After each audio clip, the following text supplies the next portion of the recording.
ये विधानसभा की पूर्व तैयारी हम इसे मानते हैं। महाविकास आघाड़ी का जो अहंकार ये आसमान पहुंच गया था लोकसभा चुनाव के बाद, वो अहंकार को उनके ही पार्टी के लोगों ने विभीषण बनकर इस रावणीय अहंकार को मिटा दिया है। महाराष्ट्र विधान परिषद में चुनावी महायुति की ये जीत विधानसभा चुनाव से पहले का लिटमस टेस्ट माना जा रहा था, जिसमें वो 100% नंबरों के साथ पास हो गया। लेकिन जो महाविकास आघाड़ी लोकसभा चुनाव के परिणाम के बाद से 7वें आसमान पर था, इस चुनाव में उसके हौसले धाराशायी हो गए। उसके अपनों ने ही ऐसा जख्म दिया जो भरने वाला तो नहीं है। दरअसल महाराष्ट्र विधान परिषद की 11 सीटों के लिए वोटिंग हुई, जिसमें 12 उम्मीदवार ताल ठोक रहे थे।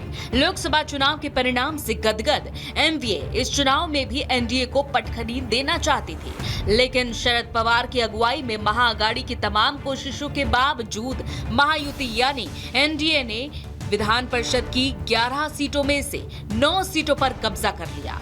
चुनाव में बीजेपी के 5, शिवसेना के 2, अजित पवार के एनसीपी के 2 उम्मीदवार जीते, तो कांग्रेस का 1 और उद्धव की शिवसेना का 1 उम्मीदवार जीत सका।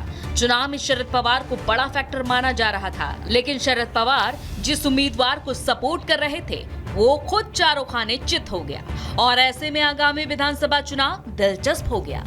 हमने कहा था, विश्वास था कि पूरे 9 के 9 लोग हमारे जीतेंगे। कई लोगों ने उसमें कहा था, कुछ चैलेंज भी दिया था। चमत्कार हुआ है।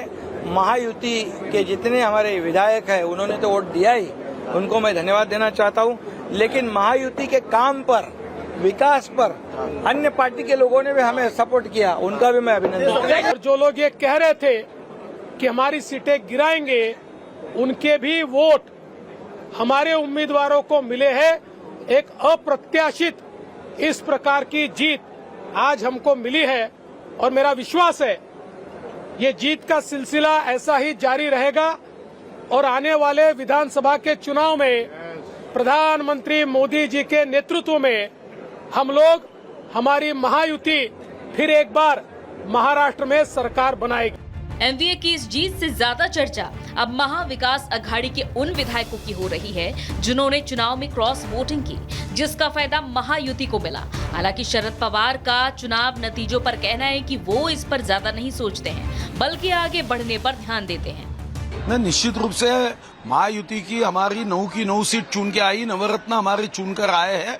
बहुत ज्यादा हमें खुशी है। महाविकास आघाड़ी का जो अहंकार ये आसमान पहुंच गया था लोकसभा चुनाव के बाद, वो अहंकार को उनके ही पार्टी के लोगों ने विभीषण बनकर इस रावणीय अहंकार को मिटा दिया है। लेकिन महायुति के बाजू से पैसों का भी बहुत खेला बड़ा किया गया था। लोकसभा चुनाव में भले ही कांग्रेस को महाराष्ट्र में सबसे ज्यादा सीटें मिली, लेकिन इन नतीजों से ये साफ पता चल रहा है कि उनका अपने विधायकों पर पूरी तरह से नियंत्रण नहीं है। और अगर विधानसभा चुनाव में भी एनडीए के नेताओं ने खेला किया तो क्या होगा, ये सब जानते हैं। Bureau report, Republic Bharat.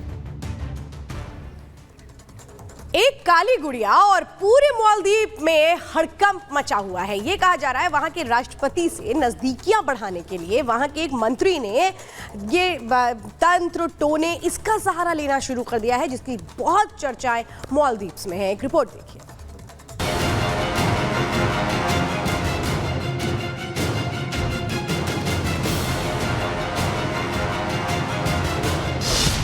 क्या मुइज्जो पर काला जादू किया जा रहा था? क्या मुइज्जो के करीब जाने के लिए काला जादू किया गया? क्या मुइज्जो के मंत्री ही काला जादू कर रही थी? इन पूरे सवालों को लेकर मुइज्जो सरकार की इस्लामिक मिनिस्ट्री ने बड़ा खुलासा किया है, और काला जादू जैसी चीजों का कोई संकेत नहीं मिला है।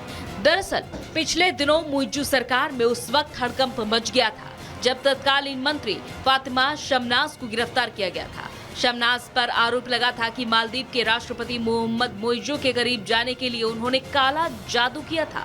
आरोप के बाद शमनाज को उनके भाई और एक और शख्स को गिरफ्तार करके जेल भेज दिया गया। जांच करने पर उनके घर में काले रंग की गुड़िया बरामद हुई थी और इसके बाद उन्हें मंत्री पद से भी हटा दिया गया था।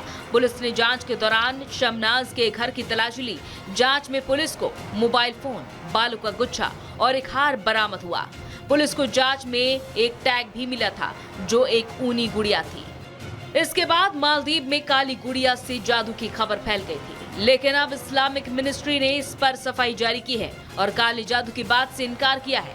शमनाज के वकील अली शाह ने एक टीवी चैनल से बातचीत में कहा है, इस्लामिक मंत्रालय ने शमनाज के घर से ली गई चाबी और दूसरी चीजों की जांच की और राय दी है कि काले जादू से संबंधित कुछ भी नहीं है। मुइजू पर काला जादू करने की खबरों के बाद चर्चाओं के बाजार गर्म था। हर गुजरते दिन के साथ इस पर सवाल भी खड़े हो रहे थे, लेकिन दूध का दूध, पानी का पानी हो गया है। Bureau report, Republic Bharat.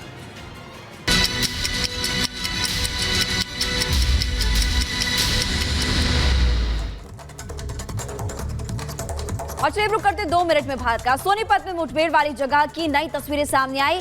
बदमाशों के एनकाउंटर के बाद आगे की कार्रवाई में पुलिस की टीम जुटी।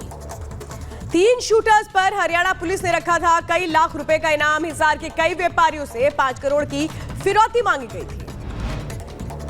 और 7 राज्यों की 13 विधानसभा सीटों पर उपचुनाव के नतीजे की हो रही है मतगणना। 10 जुलाई को डाले गए थे वोट। एक बार फिर एनडीए और इंडी गठबंधन के बीच कांटे की टक्कर। कुछ घंटों में साफ होगी तस्वीर।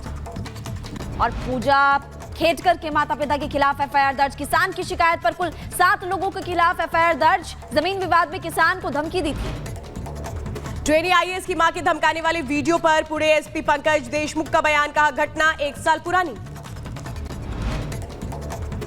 जयपुर में राष्ट्रीय करणी सेना के अध्यक्ष और राजपूत करणी सेना के महिपाल सिंह के बीच विवाद। मौके पर फायरिंग हुई और झड़प के बीच महिपाल मकराना घायल।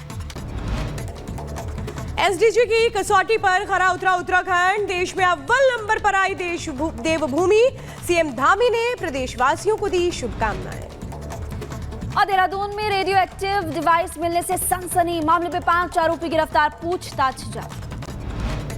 देवरिया में विधायक ने डीएम को लिखा पत्र। रेलवे स्टेशन के पास अवैध रूप से चल रहे बूचड़ खाने को बंद करने की कही बात। उत्तर प्रदेश के फतेहपुर में 40 दिन के अंदर एक युवक को सांप ने 7 बार काटा। जांच के लिए टीम बनाई गई है। जो डॉक्टर्स है वो रिपोर्ट सौंपेंगे।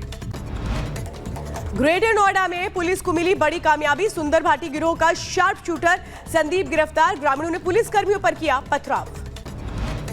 और उत्तर प्रदेश के महाराजगंज में बाग से आम तोड़ने की वजह से बच्चों की बेरहमी से पिटाई की गई। सोशल मीडिया पर अब तस्वीरें जमकर वायरल हो रही है। आरोपी मालिक के खिलाफ केस दर्ज हुआ।